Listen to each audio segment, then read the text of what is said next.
welcome to Barley Me. I'm your host, Ben Rice. This is episode 95. We're here today in Dorado Hills, California at Mraz Brewing. With us today, we've got Mike Miraz, the owner and brewer here.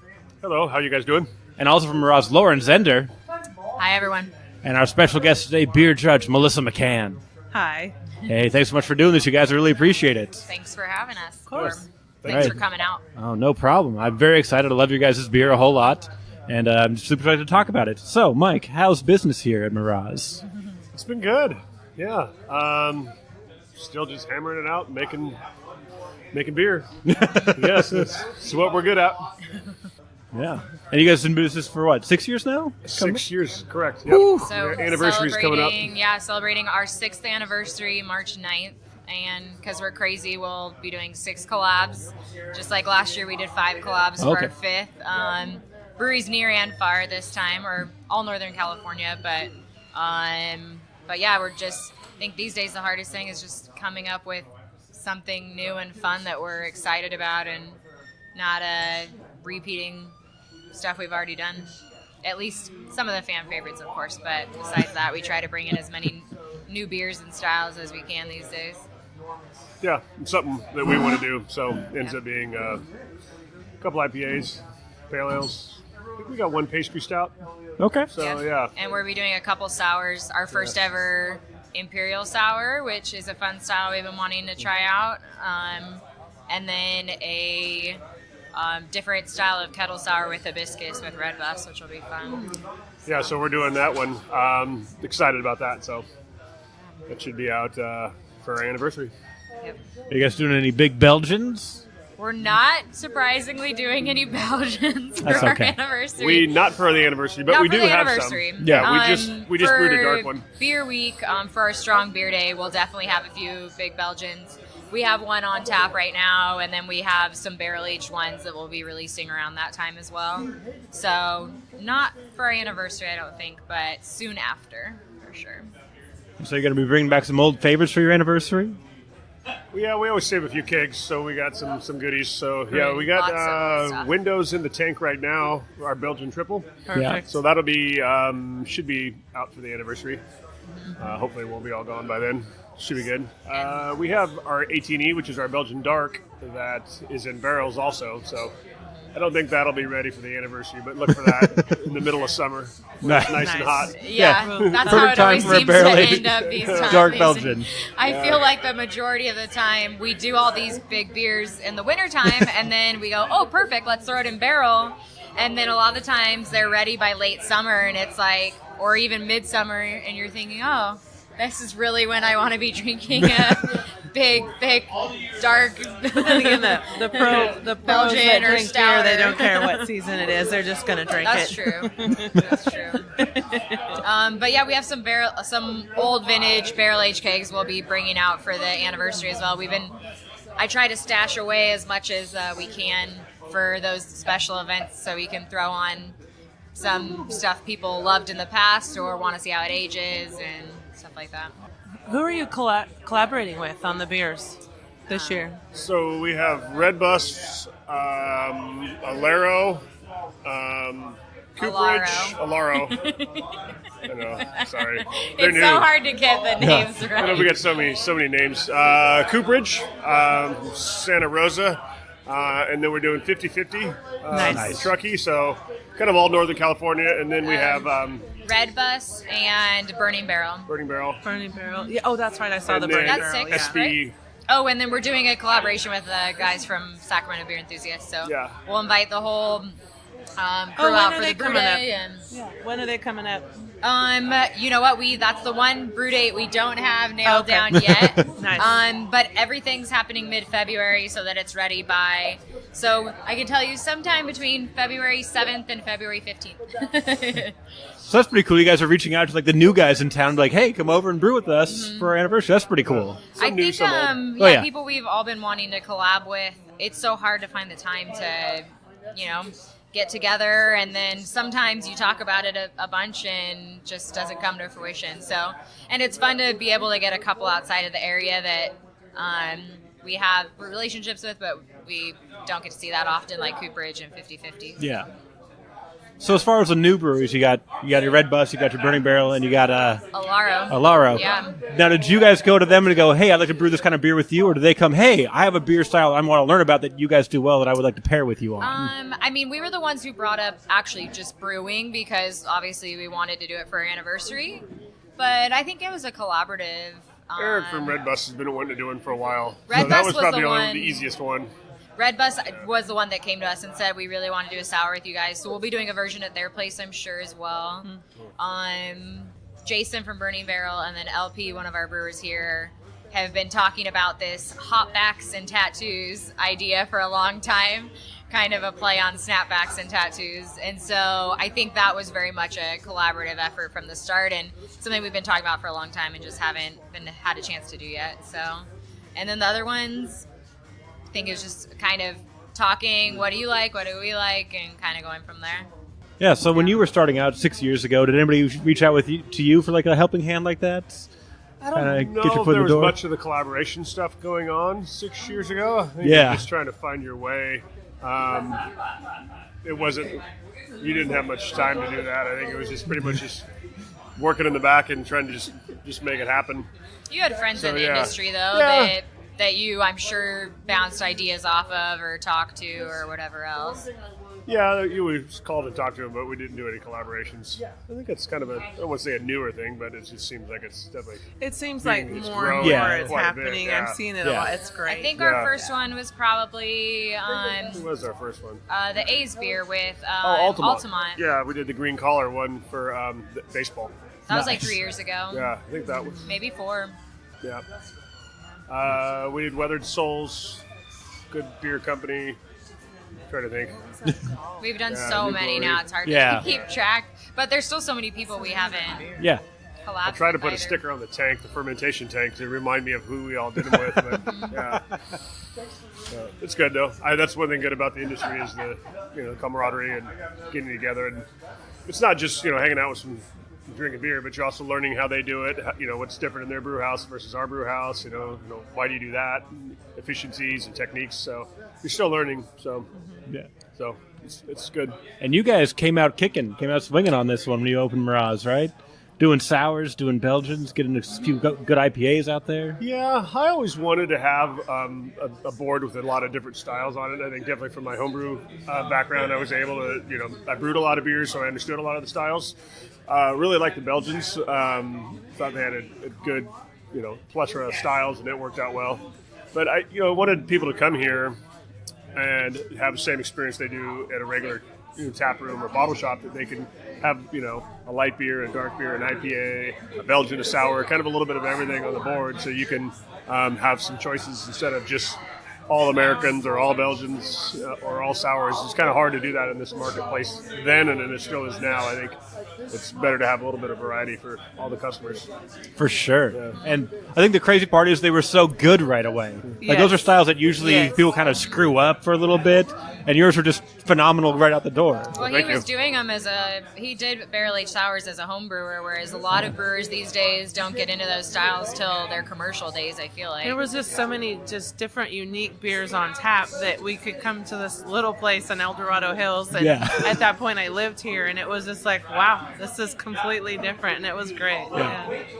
You should ask Mike about, or any of his old neighbors. He was the hit at was it Halloween? You had everyone by we used to do Halloween beer parties. Instead of giving out candy, we'd give out beers to the adults. So his garage was up and people got to come by. So they always ended up at my house late at night. So it was good. It. Yeah. Definitely the most popular house on the block, at least that time of year. I think all of his neighbors that still come in remember that. Yeah, it's funny, the stories. Yeah, because I remember when it was before you guys opened, people were really talking about like this is going to be a great thing. Like your reputation in the home brewing community was like so incredible. People were like, no, it's going to be great first day. Which most breweries don't have that hype. Like they're going to take a few weeks to learn, a few months to kind of get their system. No. They're like, oh no, Mike's going to crush it. No, like, Mike's got it going on. That was nuts.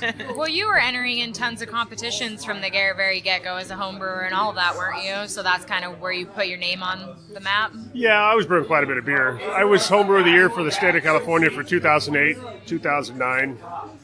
I think I won 1 or 2 national awards. Won so many he already forgot. He's like, lose track at some point. I think I won for my pale ale and my Flanders Red on the national level. But that was obviously something you focused on, was entering in competitions and stuff like that, right? Well, yeah, they're good. You know, get nice to have feedback that you know the styles of beer and if there's any off flavors or. So it was good for me to learn, the styles. Have you thought about what you're going to put in the state fair yet? I see, 11 different awards from California State Fair so far. I don't think Mike decides till like the 3 Yeah, days a lot before of them, it's there's due. a few. I mean, whatever we have, because we have some packaged beer, and I'll put it in. But the problem, I guess, choosing now, especially on the sour side for me, even like the GABF and the national levels, is like. We have 6 or 7 different fruited lambics, and they only have one category, so I kind of have to pick which one that I think is going to represent that style the best. Mm-hmm. So some of the sour categories are smaller. You can do. If you had 4 IPAs, you got an Imperial, a Session IPA, a Hazy IPA, a Dark IPA. You can enter all those. Mm-hmm. I tasted with the your sour, sours at State Fair last year. It was great. I think what Mike usually does is, because of course we know barrel aged what we have available, but as far as the beers that are fresh that we just came out of the tank, we don't know till a couple weeks before, and then we also don't know how the ones in bottles are going to age. So Mike usually does a full tasting with all of us, like the week before we enter beers, so we can see where everything's at and how everything's tasting. Because although there's a lot of options, you obviously want to pick the best one for each category. I want to come that day.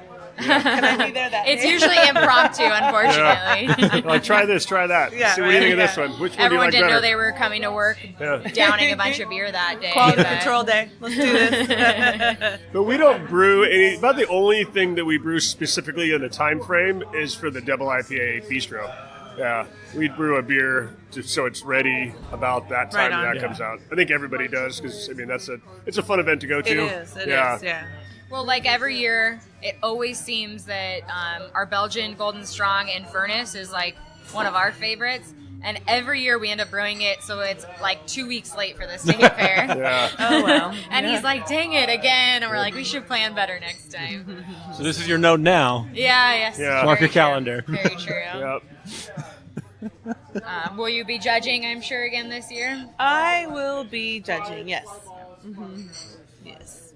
It's definitely a fun one to judge, that's for sure. Are you gonna judge last year was as my well? first year judging, and I thought it was great. I think they fill the room with a lot of very seasoned, knowledgeable people. Right. Yeah. And so for those of us like me that are newer to it, you might be in the industry for a while, but you still, someone who's a professional judge knows a lot more about exactly what you should be looking for in each of the categories and all They that. always make sure that you're paired with someone that can teach you and, pull you along, and that's a good thing because then you learn a lot. So. Yeah. Mm-hmm. But yeah, a lot of great, knowledgeable, great palates. Hopefully you'll have time to be there this time. Yeah, it all depends on my kid's schedule and everything else. So too. Those But kiddos, I know, and their sports. That's a good thing, though. Yep. Yeah. So Melissa, you just got back from Anchorage, Alaska, doing some beer judging. I did. It was fabulous.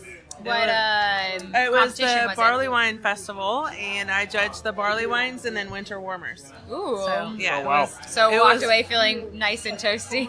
No, it was great. It was great. I really enjoyed it. I had the first panel was 4 barley wines. Okay. So that was easy, and then there was 9 winter warmers, which is a category that can be ranges a lot. pretty much anything as long as it's got a high alcohol content. And so I had 9 of those in front of me, and so it was good. And there's a panel of 3 on it. So impressed with the beers you tasted? I'm sorry? Were you impressed with the beers you tasted? There were several that were very nice. Yeah. Very nice. Yes. So we luckily we had a good panel, and we were only able to push 2 beers per panel forward, and so we were all able to come to a consensus on which ones were worthy. So nice. It was great.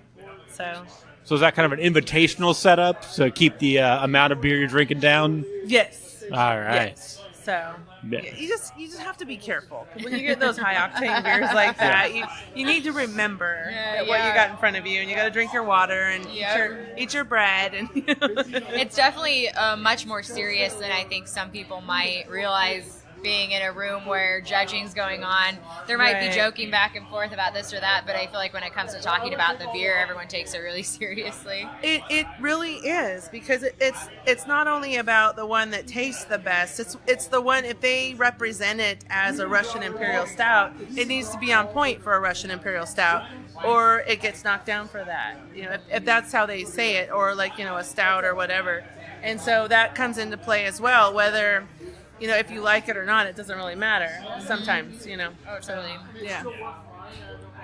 I've had that happen in other competitions too, and there was one that we were judging all IPAs. And I was judging with a brewer who was in love with this beer and wanted to get when you're judging beers, you have a scale of 0 to 50 points based on different categories that you're judging it on. And he wanted to give this beer like a 45. And he thought it was great. And I told him, I said, well, it's really great for an amber, but it's not an Imperial Stout. I mean, I'm sorry, an IPA. And so you have to consider that. You have to think about the style that you're judging. Well, a lot of times I feel like, there's been times in the past where we got scorecards back, but more so I think when, like last year when I was judging, or when Mike's talking about stuff, it's like it was an amazing beer, but it didn't fit the category, and if it doesn't fit the category perfectly, you can't really push it forward. And that happens a lot, especially with commercial brewers, because a lot of times you're not following the rules, and then you're trying to decide what category do I put this in, and it happens. So yeah, we end up brewing what we like, not necessarily for a style. Exactly. It becomes difficult at that point. Mm-hmm. If I you're think trying we to fit do a have some style old school guideline. brewers out there that that's specifically what they pay attention to, but I feel like that's starting to be a way of the past. Yeah, and sometimes what you need to do is enter it in a couple of different categories and see because I was just looking at the results for Anchorage, and Stone Brewing had one beer. They put it in both categories, and it scored really well in barley wines and not so much in winter warmers. So they ended up winning as a barley wine for the same beer that they entered. So yeah, it was good. So yeah. Yeah. So is beer judging keeping up with the fact that there is a lot more wow factor in beer now than like two-style brewing? Are beer judges kind of taking note of that and like adapting how they judge, right? What kind of categories there are to cover the fact that beer has exploded and done all these crazy things with it? The wow factor does matter, but it's also about the style. Is it hitting the points that are in the BJCP guidelines? So I think at least what I noticed with the state fair, I think everything that was entered in the style for the most part was true to style. I think you just have brewers that have a lot of beers and they go, these don't fit any of these styles. Mm-hmm. So I might love all these beers I have, but if you don't have the right category to enter in, why are you going to waste your entry fees and enter the beer in? Because judges aren't going to push it through just because they like it a ton. You can't. No, and so, you can't. Yeah, I think you're just seeing people maybe hold back from entering those styles in competitions maybe. I don't know. We have a few that we maybe gambled with catch-all before, categories. There's experimental and historic, and so you can spice or vegetable specialty. So you can, experimental definitely wood catches a lot. you can fit a beer in any category, but the problem is if you have 6 wild beers that don't fit in categories, you can only enter one. So that's just the way it is. But yeah. Yeah, well, sometimes it's the opposite, too. Like, I know we had a beer that we're like, this could fit in any of these 3 catergories. Which one should we put it in? Put it in all of them. Yeah. To see what happens. Oh, it got quiet in here all of a sudden. What happened? Just the music stopped, the conversation stopped, we stopped. Vinyl It's just Wednesday, once the vinyl goes very off. subliminal. It's funny, like all of a sudden you More vinyl. Yeah. you just everything stopped for a second. You're like, what just changed? Oh, the record player stopped. So here's a question about Vinyl Wednesday. Can you bring your own vinyl, or is it all house vinyl? Yes. So we have a huge collection that we've that many customers and employees and everyone have added to over the last year or two since we've been doing it. I think it's been at least a couple years now. But yeah, you can bring in your own vinyl, and usually there's not so many people in here that we can't throw it on while you're here. David, who usually heads up that night, does a really good job of that. So Looks like yeah, we have definitely something coming on. a lot of people don't have an excuse to play their vinyl at home. So Yeah, I wish I knew. I gave all my vinyl to a friend who had a record player because we just like he'd throw house parties and like when you're kind of worn out, it's like everybody kind of slumps down. Like let's put on some music. I got some vinyls, new vinyls. Customers love it. There's a few people who bring in something new every week, and there's a handful of people who they don't have a record player, so they just gave us their whole vinyl collection, and they get to enjoy it when they're here on Wednesdays. So. It's that or getting the same like Neil Diamond records from a like a Goodwill for 99 cents. All the stuff you can get on vinyl now. You can get like E40 has vinyl. And there's a lot of new age artists that do that now. We're trying to. Thank you. Back in my old music days, when I would be a collector, I used to do a lot of like imports. Thank you. And it was like $40 to bring in like one album, but like. It's sort of like, you get a CD and a vinyl, so you could do both. So I'd take the CD and I'd give the vinyl to a friend, and it was great. And now he lives in Reno, so I can't do anything about that right now. That does not work. But if you guys want some weird art rock from the mid-2000s, I can track it down. David has the weirdest collection ever here of vinyl, so we're open to anything and everything. Yeah, it's time for another round. When I was up in Anchorage, we're trying to figure out what beer to get. The museum there in Anchorage has a planetarium, and they were playing Dark Side of the Moon, and you could go in and look at the planetarium. Cool! Yeah, that's awesome. Fantastic. That's really cool. I've never been up to Anchorage or anything like that. Oh, I love it. It's the second time I've gone. We already have plans for me to go next year, so. We're good. Nice. How many competitions do you travel for as far as judging? That is going to increase this year. Yeah. So I'm going to Portland next year to judge a competition, and then I want to judge one over in Europe as well. So I'll be looking at that. So, nice. Yes. So that'll be awesome. That'd be fun. I know. So Anchorage was kind of a bucket list one, and so I got the invite kind of last minute this time, and I'm like, oh, hell yes, I'll be there. Nice. So, yeah. So, and then it's Alaska Beer Week while I'm there, and it's a lot of fun. There's a lot of really great people. And they do just a whole beer week for the state instead of Vice City. Meet a lot of really great people, and it's a lot of fun. That's kind of what it's about, the camaraderie of the judging. And they do it when it's frigid cold there, huh? You know, this time it was a balmy 9 degrees. Oh, yeah. Last time it was negative 15. Well, I don't know if you heard this, Lauren, but it's winter warmers. Yeah. So you don't need to worry about it. Yeah. Serve you piping hot. I don't know if any winter warmers could warm me up quite that much, but... You know, they did okay. They did all right. And then what you know while you're judging these beers is right upstairs is every one of those brewers plus another 50 who have their best beers on tap as well. Oh, nice. So you know what's coming. Yeah. That's awesome. Yeah. So how'd you deal with the cold out there? Besides the booze. Very, very interesting. It was 2 years ago when I went, it was negative 15, and I swear it was colder this time, and it was 9 degrees. There was like a marine layer that came over, and it brought this like bone-chilling cold. Oh, yeah. To where it that was wind like, chill. Oh my God, that's cold. And so, well, most of the time you're just walking from building to building. And so if you're outside, it's not more than like 20 minutes anyway. So it's not a big deal. So, yeah. Has anyone here lived in a colder climate for an extended period of time? I went to college in Boston for a year and a half. Okay, that was pretty awful. You know. As far as the winter, it was regularly...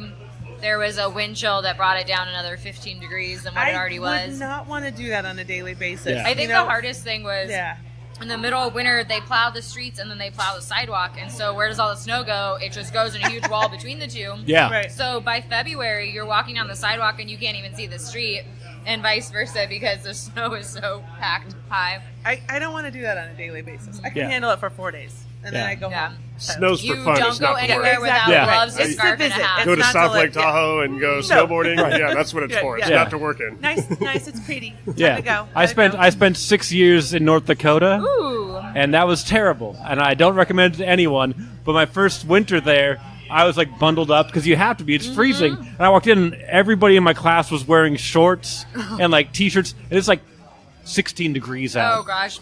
And I'm like, what is going on? That's insane. That's insane to me. And then like the next year, I was doing that. Oh, I'm like, yeah, that's this is fine. Like I remember it was like it had been 5 below to 12 below for like a week and a half straight. Just nonstop, and it got up to 8 degrees. And my friend Kurt McDonald walked into school wearing shorts and a t-shirt at like 8 degrees. He's like, "We're having a heat wave, a tropical," and it's just like it's the funniest thing I've ever seen. Once it hit 50 degrees, girls were sunbathing in their bathing suits, like out on the lawn if it was sunny out. And I'm still in like boots and jeans and a sweatshirt because for me that's as low as it gets back home, and everyone else there was like, "Oh, this is nice." Yeah. Like, no can do. Yeah, once you grow up in California, it's really hard to live elsewhere, I feel like. Yeah.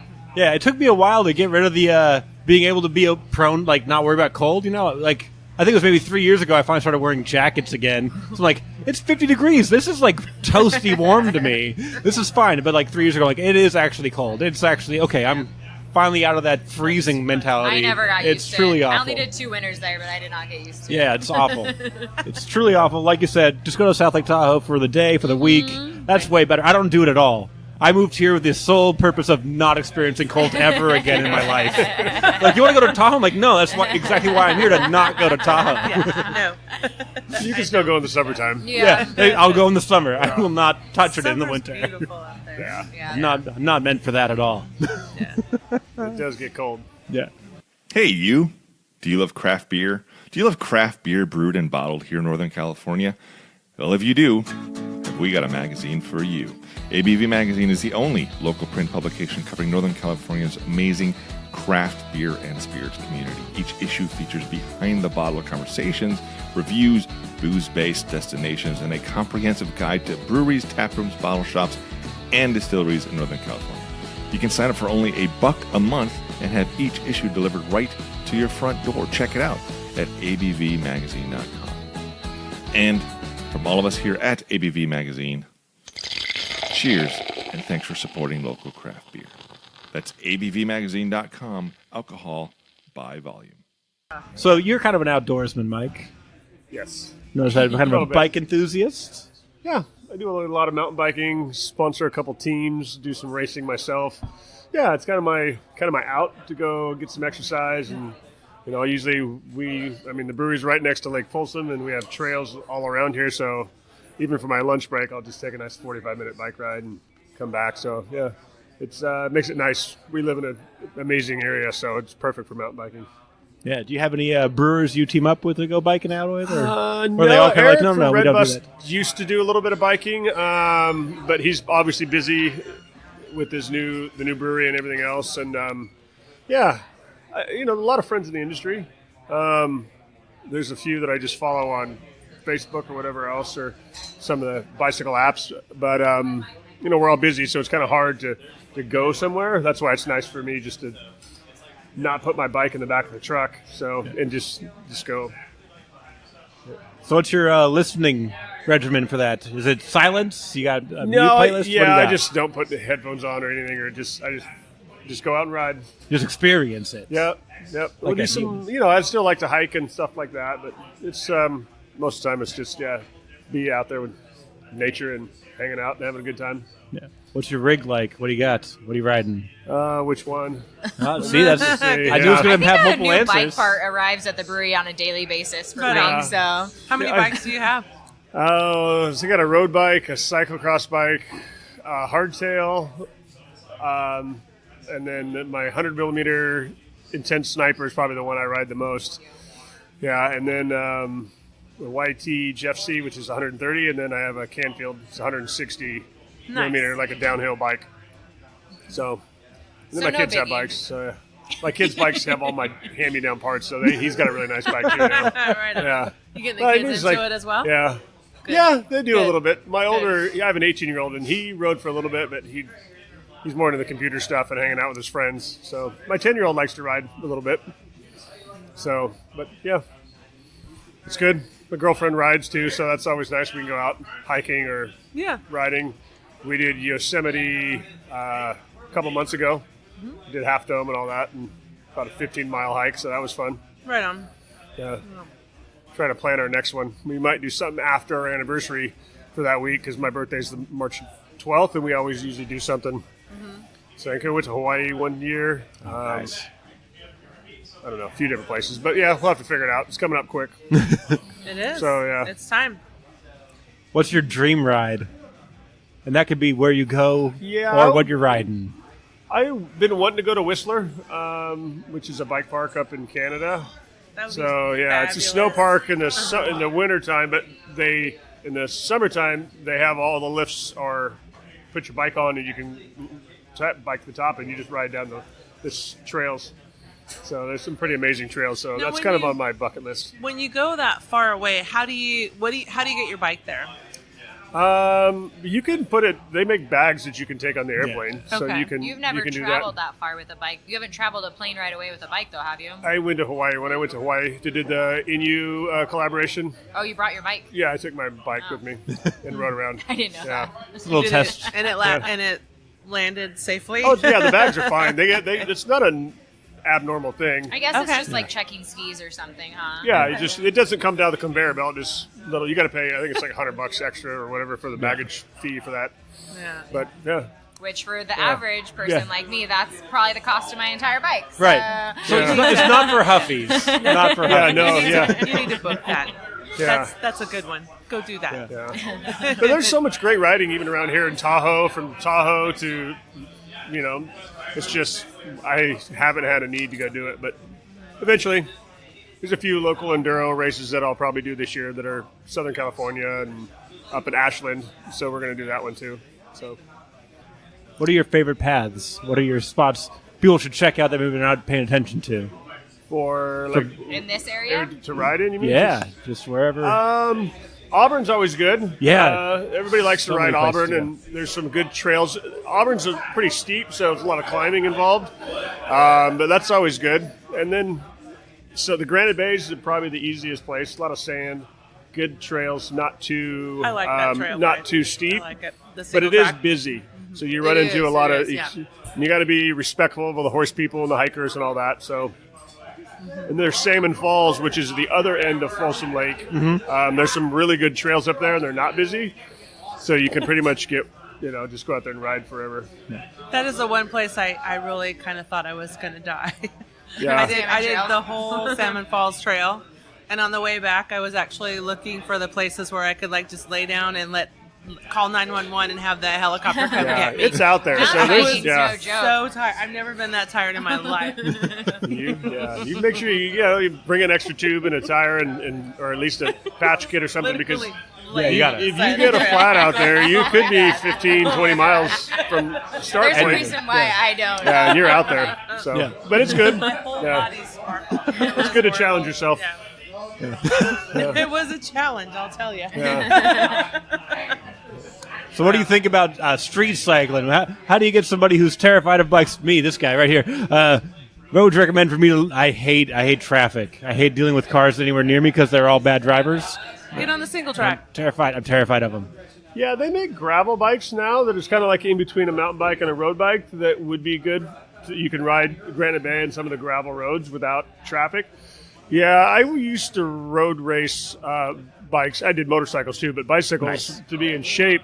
And it's a different animal nowadays because people aren't paying attention. No. You know. And so people are on their phone. They're distracted with all their their life, and so I pick and choose what roads I do ride my road bike on.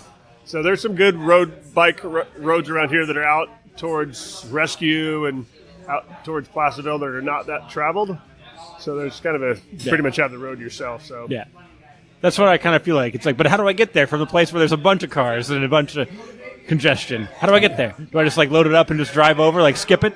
Skip the line? You can park right here at the brewery. Right here, and you yeah. can You head go straight up. There's out actually a lot towards- of people that start and end here because you can get on a path right outside of our parking lot, and so that happens pretty frequently. Do you guys have bike meetups here? Yeah. We do, yeah. Yes. We have a pretty intense ride on Tuesday nights. It's a mountain bike ride.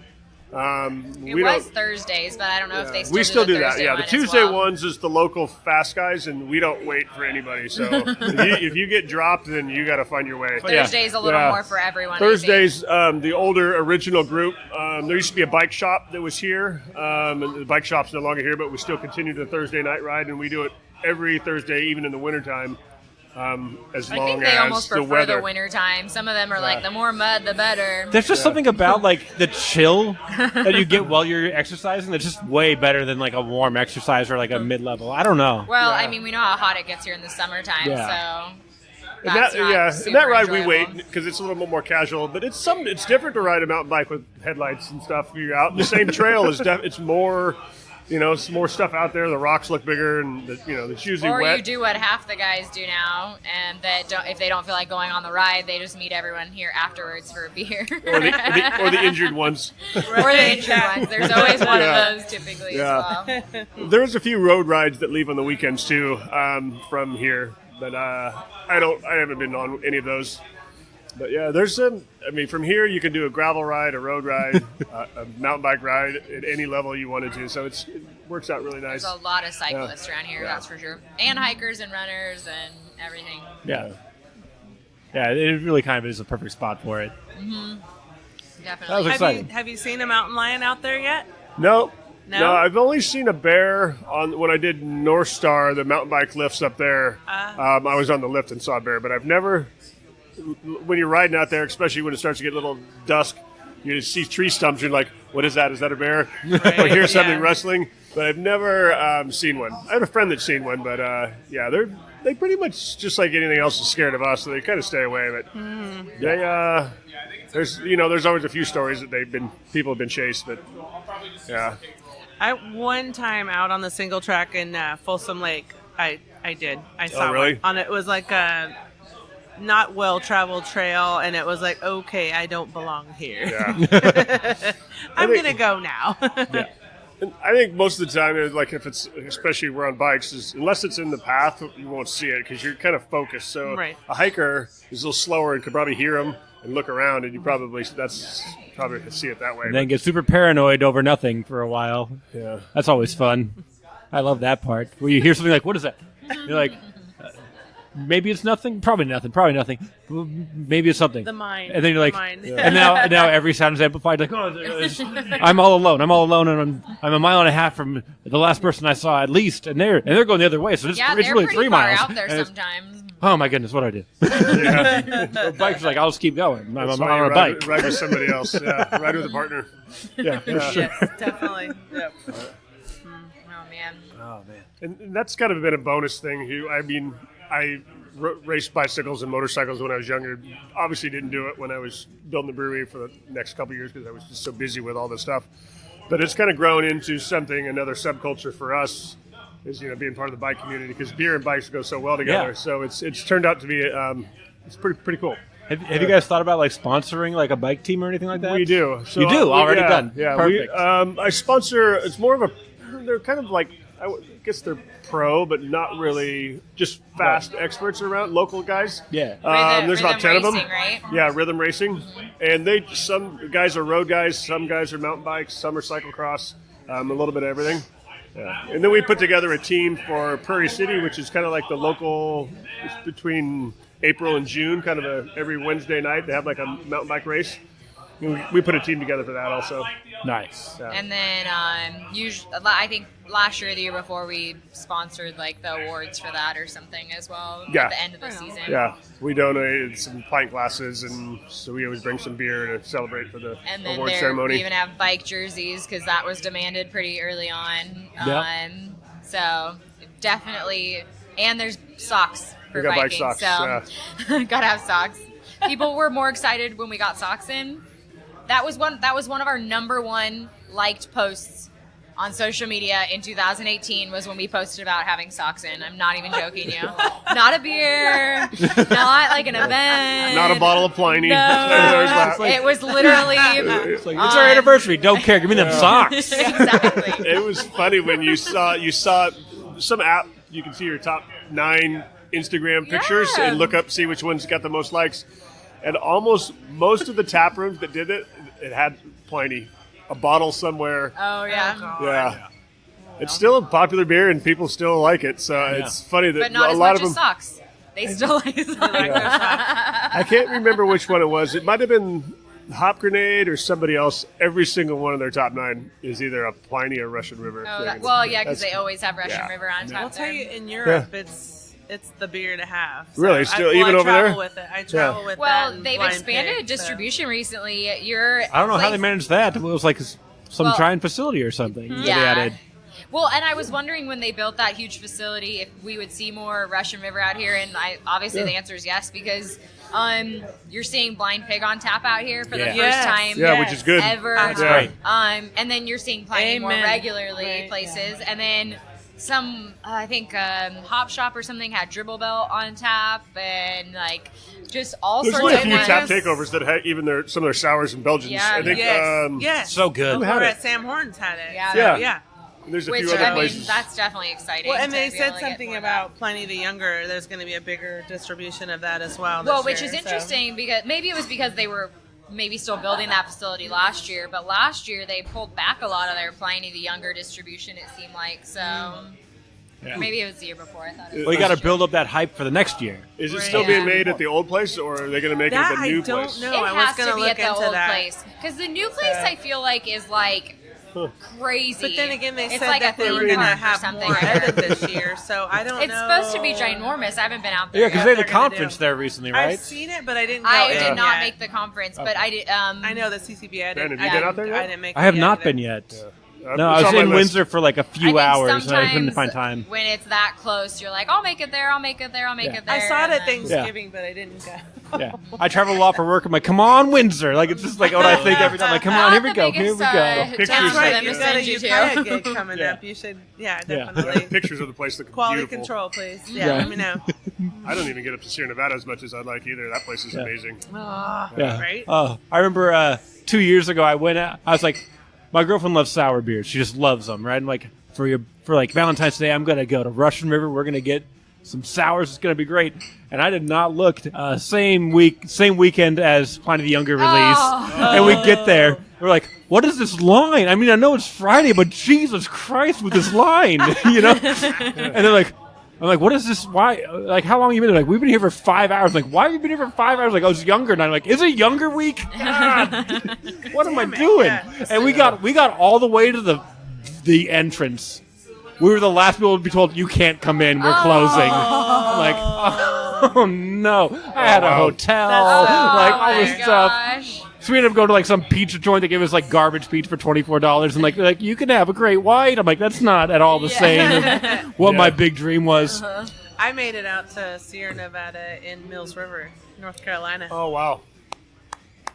They call it Malt Disney World, Nice. and they're right. Everyone's gonna kill me for this, but I've never been to Sierra Nevada. What? It I happens. know. So- I think it's just one of those things where most of the time when I make it places, it's work related, and I haven't had a work related excuse to go up to Sierra There's Nevada nothing in yet. between either, so it's Yeah. like you just have No, I know. to just straight And drive. that is true. There's not much in Yeah. between, and it's not like most people are traveling to Chico for many other reasons besides Right. outdoor stuff or Right. Sierra Nevada. Yeah. Really, Yeah. We stopped on the way back from doing Mount Lassen, so that's how I was up in that area. So Yeah. but it's Did you funny. you Speaking climb of Lassen? younger, yeah, I've done that. That was pretty awesome. yeah. It was. What it I was, thought when it you was mentioned snow up younger- there when we got there. It Right was- on. Yeah. we actually, I have one of my The best ice, friends but- used to live in Santa Rosa, and I would visit her regularly. And again, I didn't realize it was younger, and we were having dinner. She was someone I knew from the wine industry when I worked in wine, and so I usually do wine when I go out there when we hang out, and because she has the most insane collection ever. And we're at a restaurant like 2 blocks from Russian River, and Is she's it flavors? We have flavors? Like, Sorry. we were at a It's closed now. Doesn't matter. Oh yeah, it was like a Spanish restaurant, I think. And she was like, "Oh, it's younger, and there's only 2 people in line. Do you want to go?" And I was already in the beer industry for like 2 years, and it's awful. But I was like, I'm really full from dinner, and we've already had a lot of wine, Yeah. so there's only 2 people in line, and we actually didn't go inside. Whereas just the year before, we waited in line for like 3 hours. Yeah. Hilarious. Yeah. So, well, there's some other good breweries up in Santa Rosa. Exactly. now. There's so many good things, like even in Windsor, things like that. Yeah, Cooperage. Yeah, Tyler's Cooperage on there. is definitely So one of them. we'll have to ask Tyler if he's busier during younger to get time? overflow from people in there. Maybe. I gotta mean, I go know to they're not Grand like South, walking too. distance or In anything. That's for Katati. sure. They're definitely drive. Steve at Shady Oaks has got this new tap room open up there too. Oh yeah, is it opened already? Yeah. I need to get up there and say hi to him. I'll write that down. I'm going to Boonville again. We went and put that visited on the him way. when he was just in his warehouse and was driving kegs and not kegs actually, I think just bottles. He's more of just a barrel house, so yeah, he didn't have a brew house at the time. Yeah, when it was, but even at that time, it was still super impressive that he was doing all of that just himself and no one else, because it was definitely an undertaking. But yeah, that was years ago now when we visited him there. I think it was at the fall conference for the CCBA like 3 years ago. Yeah. So yeah, it's cool for him to open up a tap room. I'd like to visit that at some point for sure. Give us a reason to go up there. Yeah. Speaking of opening up tap rooms, can you tell me about opening up Mraz Brewing, like how that process went for you? Sure. And why you chose El Dorado Hills of all places? Yeah. I lived here for a few years, and I knew the water profile, so that was nice. That's one of the reasons why I call it, we're above the pesticide line, I guess. So we don't, our water profile doesn't change throughout the year. Nice. A lot of the other breweries in Sacramento or even Napa, they'll change the water district because they're trying to pull from different reservoirs. We pull from the same one all the time, and it's pretty consistent. And we kind of picked our location here at the time when we opened. Before we opened, like Track 7 just opened, Loomis Basin was opening, and they were already open. So I kind of thought, well, we can do that kind of industrial warehouse kind of feel like Track 7 was in the beginning. Yeah. So I wanted to be somewhere, because I know California, the summers do get a little warm, and didn't want to not have air conditioning. So at the time, this place was available, and we, put an offer on it and told them what we wanted, and they would seem to be pretty receptive, and so it worked out good. We have 4 large neighborhoods around us, so I think if anything else, if I don't grow any more than what we opened with, we'll survive, because we have locals and the neighborhoods around here will keep us supported. Obviously, we grew larger than that, and we continue to grow organically from day one, which is good.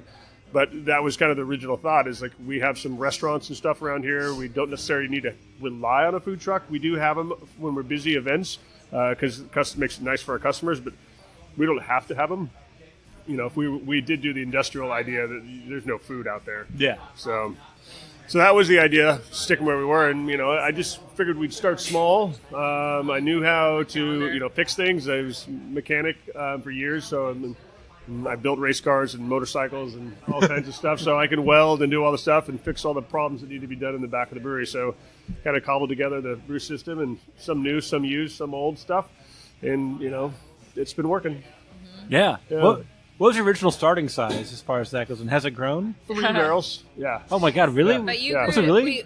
we grew from 3 to 5 within like the first year. So I came on like a year and a half in of the 6 years, and we were already at a 5-barrel system. So, but we've been with that same 5-barrel system. It's efficient and it works. I've Another thing good about collaboration is you go around to all these other breweries and see, where's your efficiency, what's your time to make 10 barrels, or and most of the new systems that we finish about the same time they do. Because my thing is like, okay, I'll just use some of the tanks that I have, and dairy tanks and the homemade mash tun, and we'll see. I figured, okay, well, 6 months, maybe a year, I'll just order a 10-barrel brew house and then make it work. It's like, well, I really wouldn't be making beer any faster, But you would take on more debt.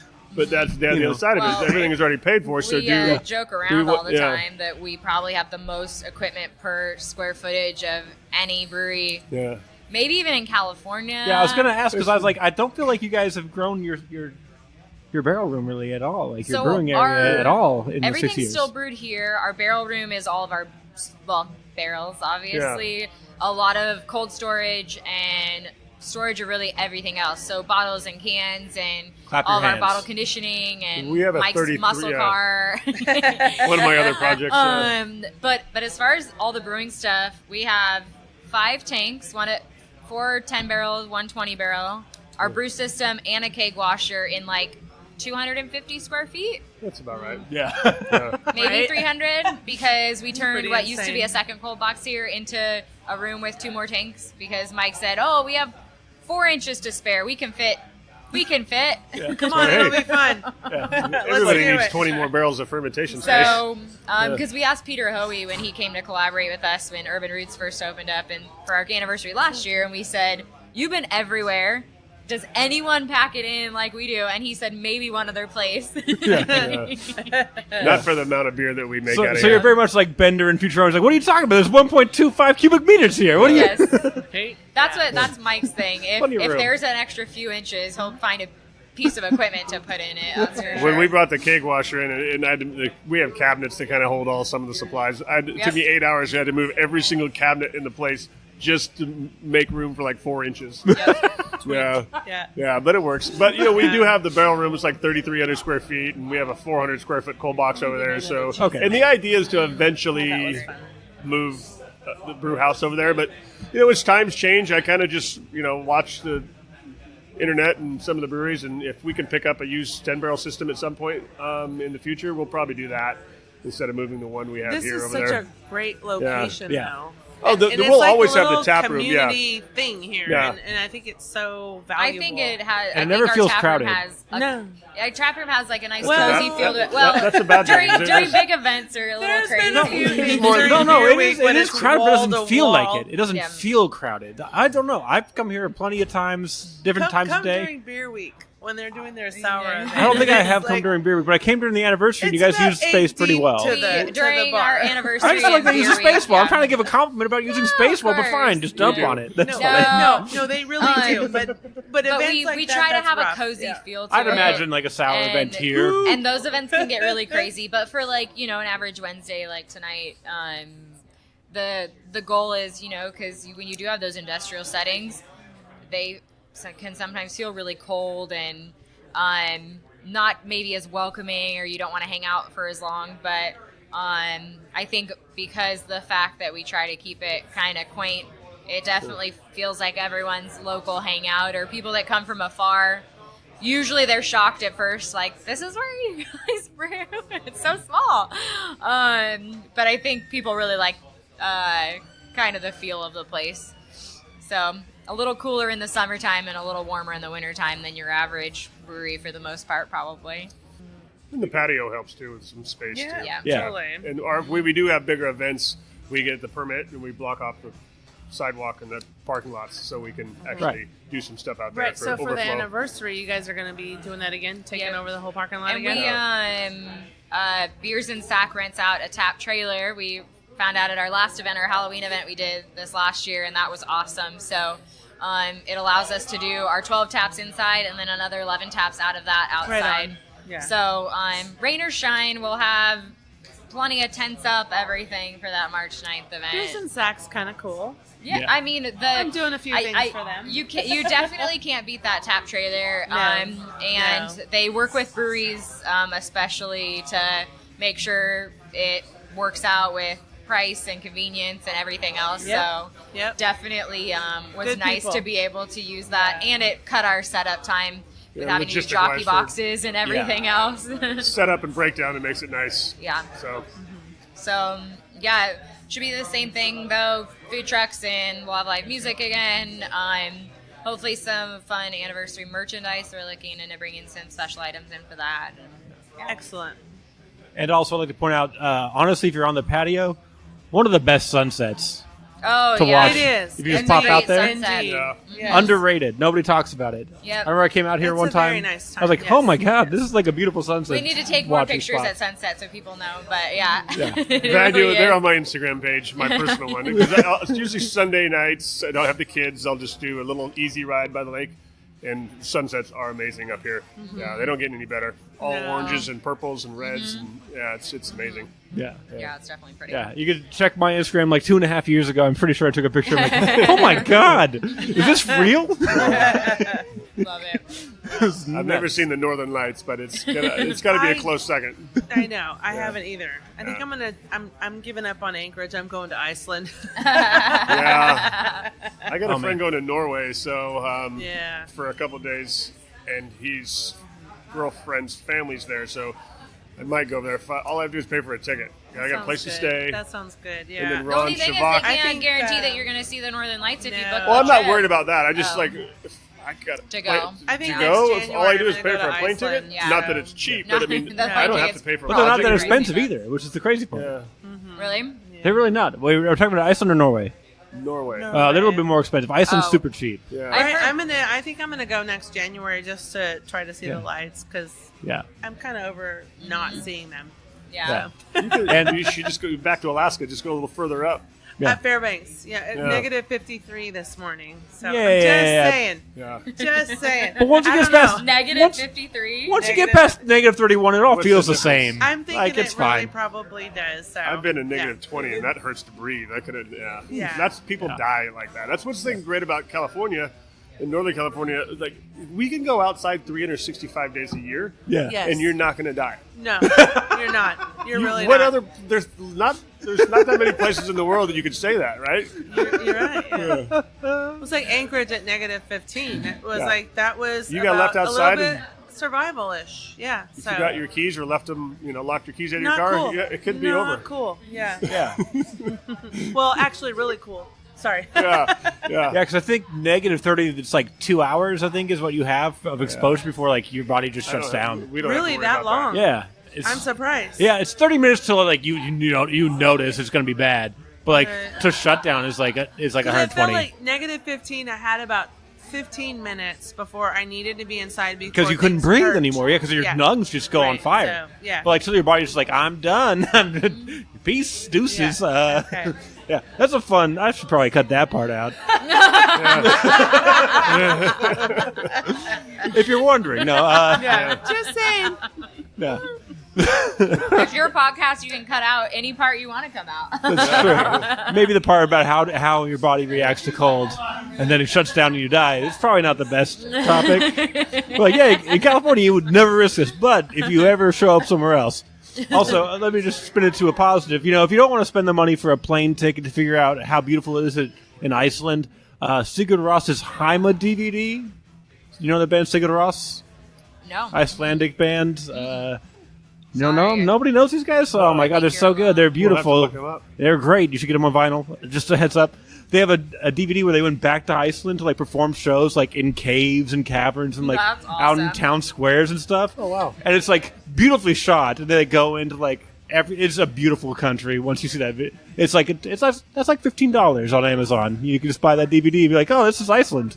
Perfect, beautiful. It's great. Cool. I definitely recommend it. Heima, Heima. Not a problem. H-E. IMA. Okay. I'm gonna Means put some home, on no it. big I thought you deal. were saying something else. Oh, yes. Yeah. You can cut that out if you want. I don't care. All right, let's get back to business. I'm sorry. Back Go to beer. Iceland, go to Norway. I agree on those things. They look great. I keep wanting to go and then just never pulling the trigger on it like an Yeah. idiot. This episode of Barley Me is brought to you by the 10th anniversary of Sacramento Beer Week, which is quickly approaching.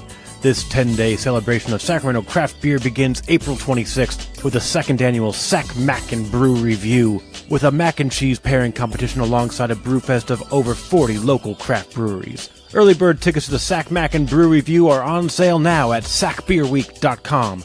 Prices go up on March 1st, so grab them now. Sac Beer Week continues with over 300 events throughout the greater Sacramento region, beginning April 27th and ending on May 5th. Check out the calendar starting on March 1st for a preliminary list of 2019 events at www.sacbeerweek.com. And check back regularly as the calendar is updated with fresh events constantly. I hope to see you out and about, sipping on suds and trading stories at Sac Beer Week, beginning April 26th and ending May 5th, 2019. Back to the show. I'm supposed to go to the Belgian Trappist trip with Mike Moore. So Oh, yeah. I know. I want to do that. Yeah. I feel I like went it's in just always. September. It was It always amazing. ends Yeah. up being so crazy. It's right around JBF and a bunch of other Right It's stuff. around after JBF, So, yeah. and then there always seems to be something else around that time too, and then Summit. Right. So It's right after Summit. You guys are gonna go. yeah, it's right in Yeah. between Summit and I gotta get JBF, the so it dates, just 'cause- seems like crazy. But the price isn't even that crazy, and you get all this special treatment everywhere you go, and Yeah.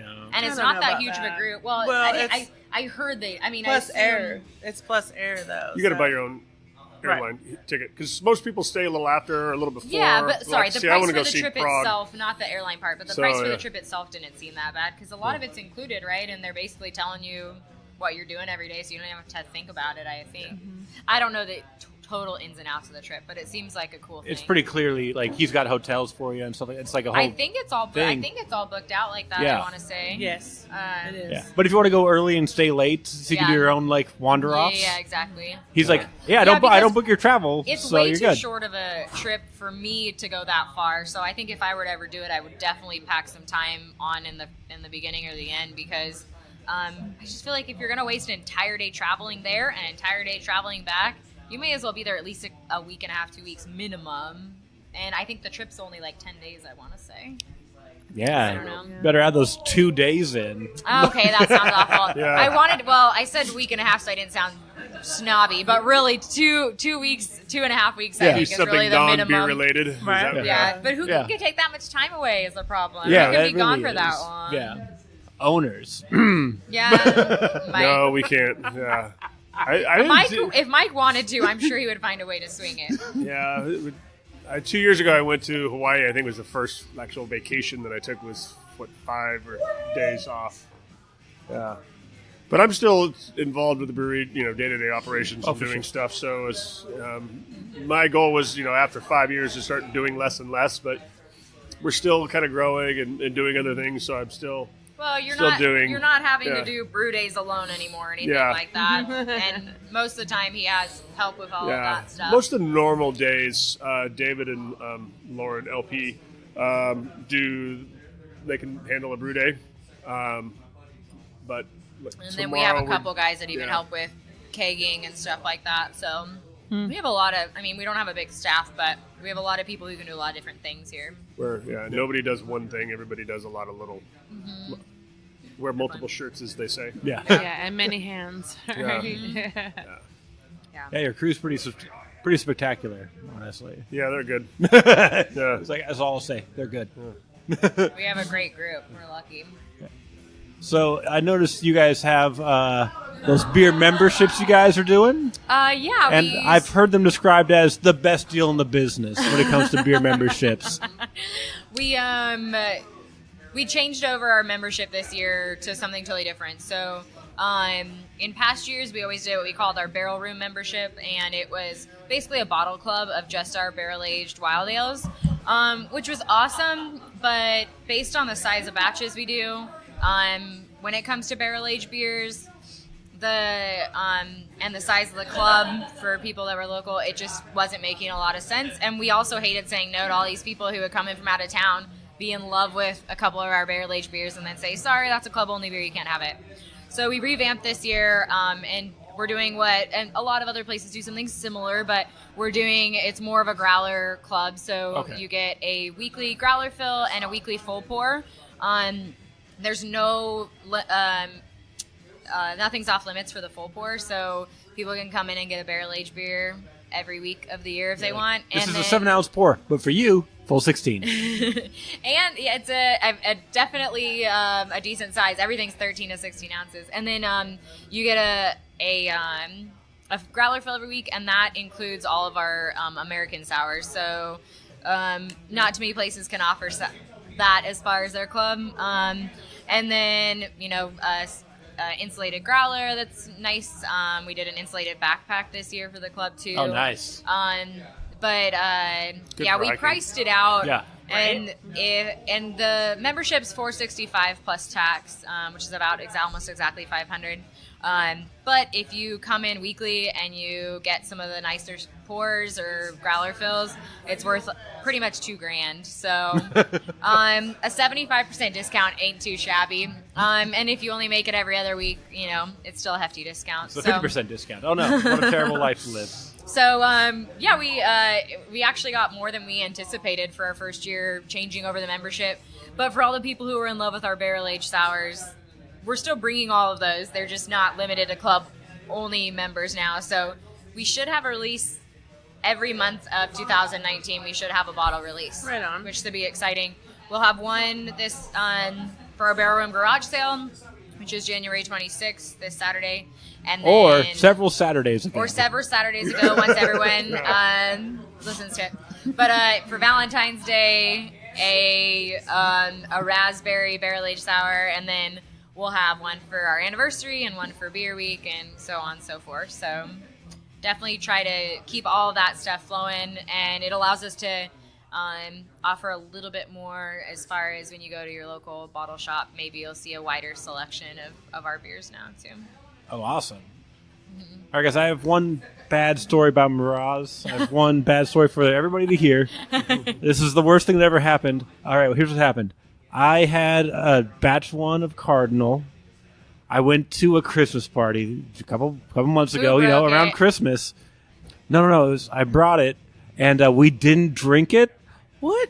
And then I, being a good guest, left it behind. So it didn't break. It still could be consumed. It's just not in your hands anymore. And I gave it to people who I know like beer, and here's the thing. They loved it. They loved it a whole lot, but I didn't get to drink it.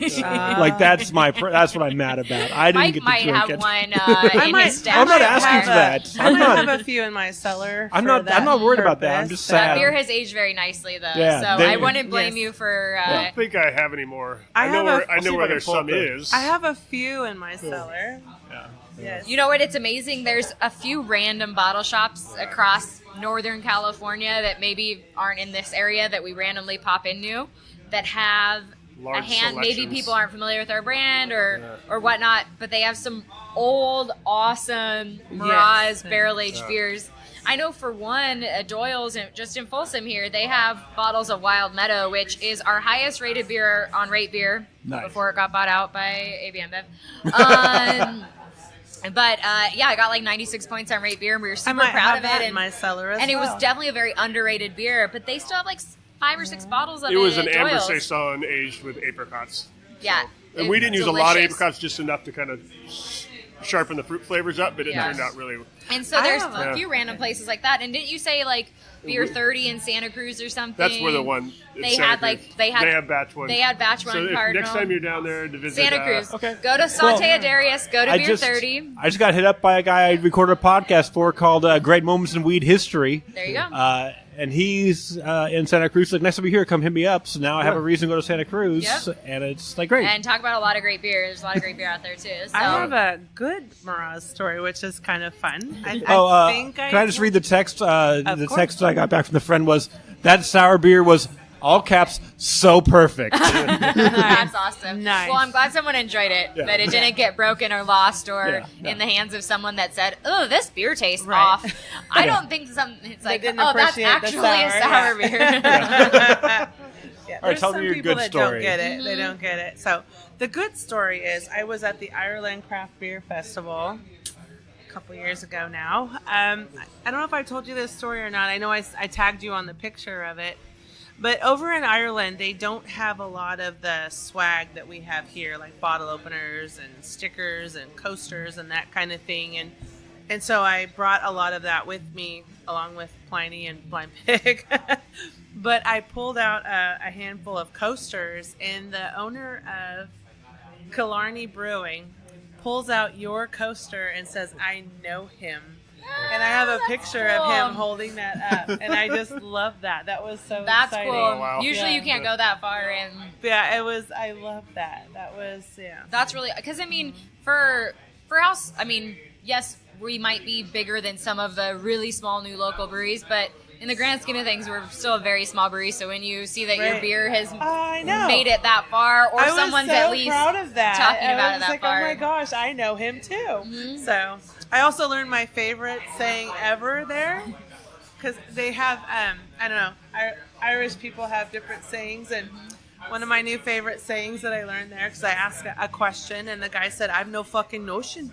And I love that. And I say that quite often now. I have no fucking notion. That's awesome. But you have to have an accent when you say it. Yes, You got to do. say it with an accent. Yes. That's awesome. It's not a cuss word if you have an accent. Right. It was perfect. Right. I also like how Mike got the pink microphone. Oh, yeah. Well, they can't. Well, Did you pick that on purpose? They can't hear Mike? that. Right. You know, it's a luck of the draw. I just pull them out as they come out. Usually the pink microphone just ends up in front of me naturally. So this is kind of a weird So Mike fluke. took your spot. It's only because I wanted to be here. This is the only reason. I was like, I'm going to be in this corner here so I can better view everything. Closer to the beer. Yeah. Closer to the beer. Right. Just That's being the close. place to be. So. Yeah, but congratulations on being on the pink microphone. Very few get it. Thank you. Oh, Thank it's you. special. Yeah. It means a lot, I think. I think people really appreciate it, the pop of color. We have boring gray, me and Lauren, boring gray covers. But that's half my wardrobe anyway, so I'm Right. fine with it. Very drab. That describes you and me to a T, I think. Yeah, I'm super boring. Yeah. I guess I just want to ask one more question before we get out of here. It's a very important question. Has it been a challenge being like a very sour and Belgian focused brewery when you were first opening, when that kind of wasn't as crazy as it is now? It's still not crazy. It was funny because everybody, even when we opened, it's like next year's going to be everybody's going to sours, Yeah. going to be sours, and they still say that now. So it's not necessarily any easier. I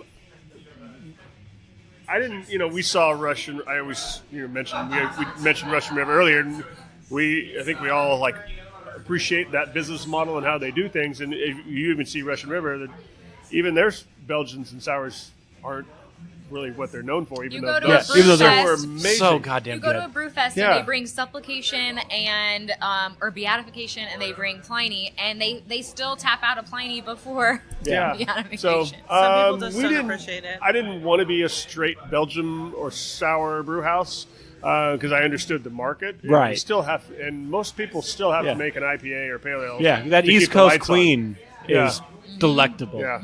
That's a fan favorite. Yeah, that, for that sure. that one's turned out good. But they're more of labor of love for me. So I really didn't want to have a monetary number on some of those barrel aged beers, and it's okay. We need to sell this, even though it's not ready because we need to keep the lights on. Well, and they I didn't get ever our want to be name in out that. there too, Yeah, but we've all had sour beers that it's too young or wasn't blended right or anything else, and maybe it was a monetary decision for the brewery. But we didn't want to be in that place, so we kind of have all the other styles to kind of help support my habit of making sour beer.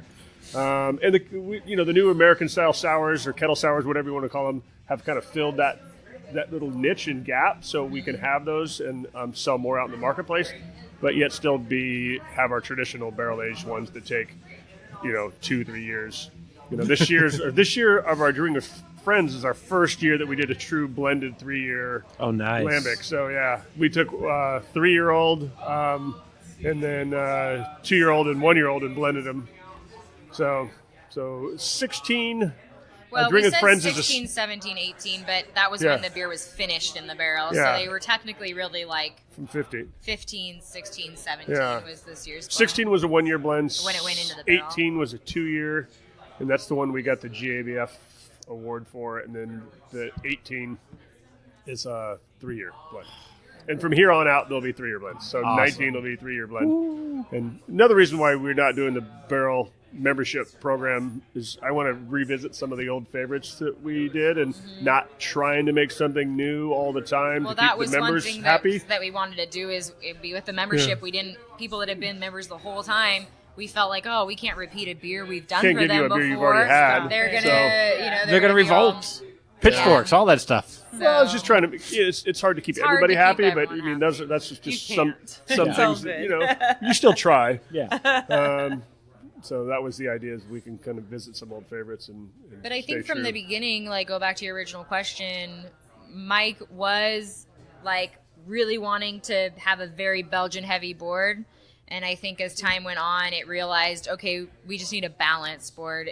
We can have a good amount of Belgians, but the market just doesn't allow to have that be the majority of what you have on the board.